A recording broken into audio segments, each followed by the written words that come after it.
So this is Mr. Chef. We're going to do a short video here of the metal non-metal lab. So we have 7 different elements. This is carbon here.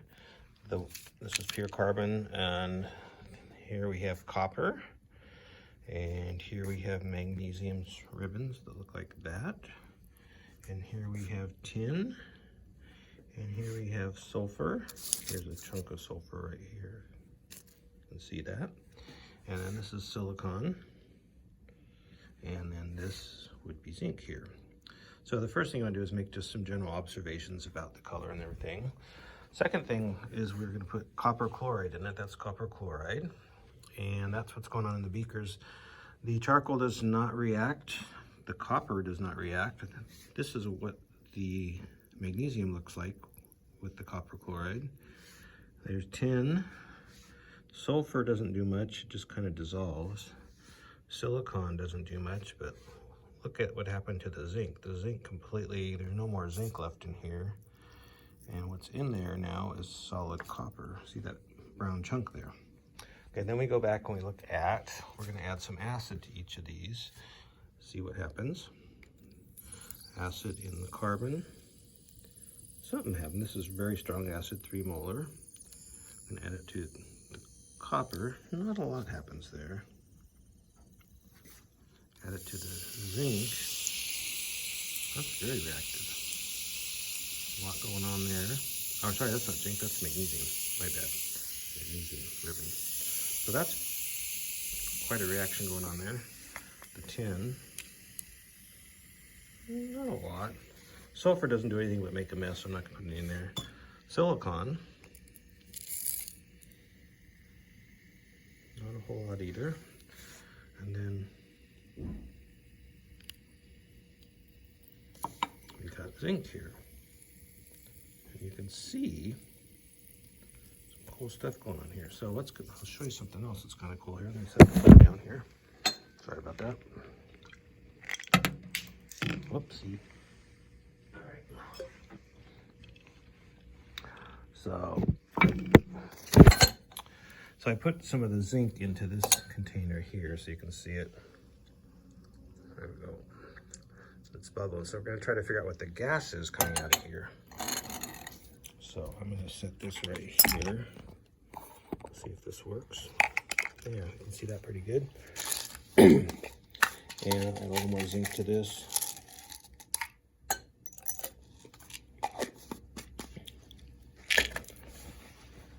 And I'm going to plug it up for a second there.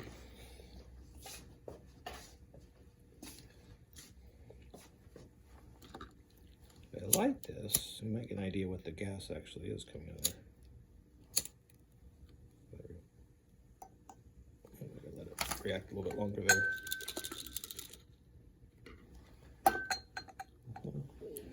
So we'll look back over here, and the magnesium is completely gone from that one. The rest of them aren't doing a lot. So the magnesium was highly reactive.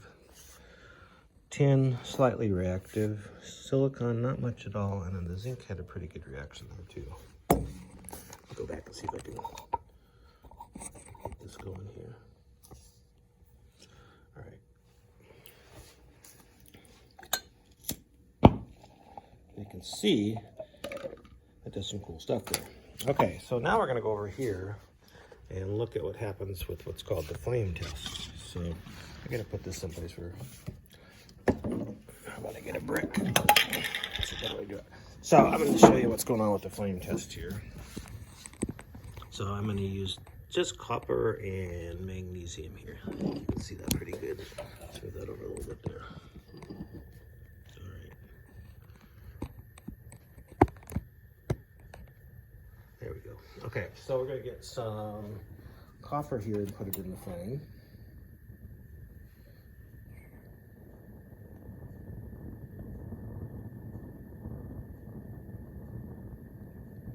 You can see that once it gets hot enough, we start emitting cool green colors there. Copper doesn't melt in essence, it just kind of heats up and does some cool stuff there. And then we're going to look at a little piece of magnesium metal strip here. This one does a lot of cool stuff. So if you look at that. Oh, don't look at it. You can't stare at it. It's not good for you. So the magnesium amount is quite a bit there. It gets going real good there. So I hope you could see that in the video. Let me come behind here and try filming it again.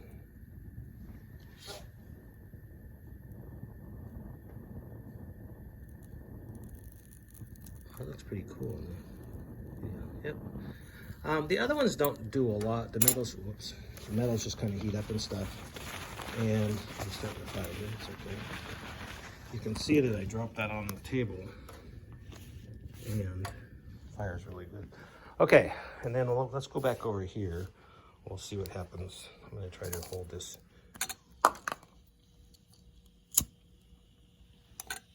Well, sometimes it makes a loud pop, and this is fairly hot, so that's a nice figure. So again, this is the zinc and the hydrochloric acid right there.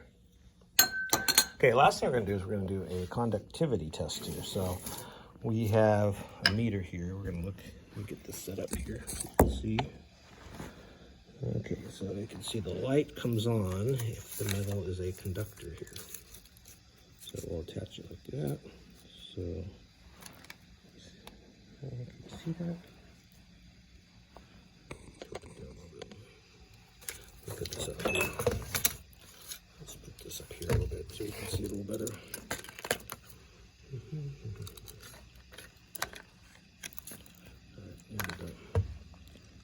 Okay, we can see that. Yep. High tech here. What I did want to show you was a couple of the metals. So you would imagine that something like copper would be a good conductor, which it is. It conducts there. So that's your copper, touching that like that. But the silicon is kind of cool because the silicon, if you look where it is on the periodic table, it is a semiconductor. So I'm going to put a little piece there and touch that.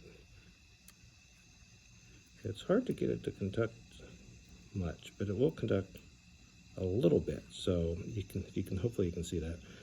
That would be considered a semiconductor there. And if you could do the tin, it would be a conductor. Oh, one of the surprises is the fact that if I look at this, this is a little piece of charcoal right there. I think you can see that. Yep. So the charcoal, you would think because it's a nonmetal wouldn't conduct, but when I touch that to this, whoops, the wire came off. Crap. High tech here. So that's, yeah, the charcoal is actually going to conduct because the carbon in this situation is in a different form than like carbon that's something else. So again, we'll go back and look at these again. There's our carbon, pure carbon. Here is the copper. Here is the magnesium. Tin, sulfur, silicon, and your zinc. Hope that helps. I just wanted you guys to see this so you can kind of see what's going on here. And maybe you've already done the lab, but anyway, take care.